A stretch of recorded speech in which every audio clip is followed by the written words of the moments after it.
जय छठी मैया जय छठी मैया।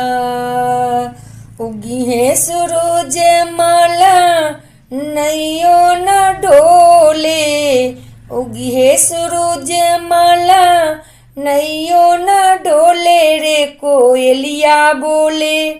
हो गईले भोर भिनुसार रे कोयलिया बोले। हो गईले भोर भिनुसार। उगी है सूरज माला नैयो न डोले रे। उगी है सूरज माला नैयो न डोले रे कोयलिया बोले। हो गईले भोर भिनुसार रे कोयलिया बोले। जय छठी माँ जय छठी माँ जय छठी माँ जय छठी माँ। 3 दिन के भूखल तिबती जल बिचे बारी ठाड़ जी। जय छठी माँ जय छठी माँ। 3 दिन के भूखल तिबती जल बिचे बारी ठाड़ जी। हाथ में कलशुप लेके कल पे कैली इंतजार जी। ओठवा झुला गईले मुँह मन खोले रे कोयलिया बोले।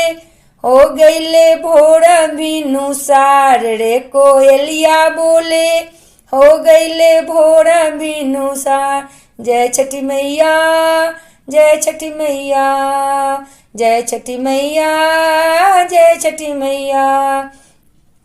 रोज तरौरा जल्दी जागी दुनिया के जगावली। जय छठी माँ जय छठी माँ। रोज तरौआ जल्दी जागी दुनिया के जगावली।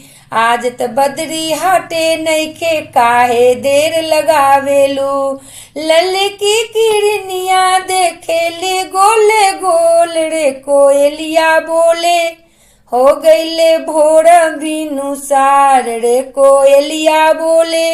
हो गईले भोर भिनुसार। जय छठी माँ जय छठी माँ। दर्शन देहि देव दिवाकर रथवा चढ़ के आवेली।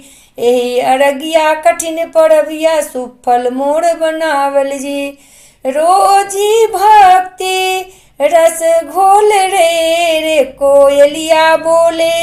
हो गईले भोर भिनुसार रे कोयलिया बोले। हो गईले भोर भिनुसार। उगी है सूरज माला नैयो न डोले। उगी है सूरज माला नैयो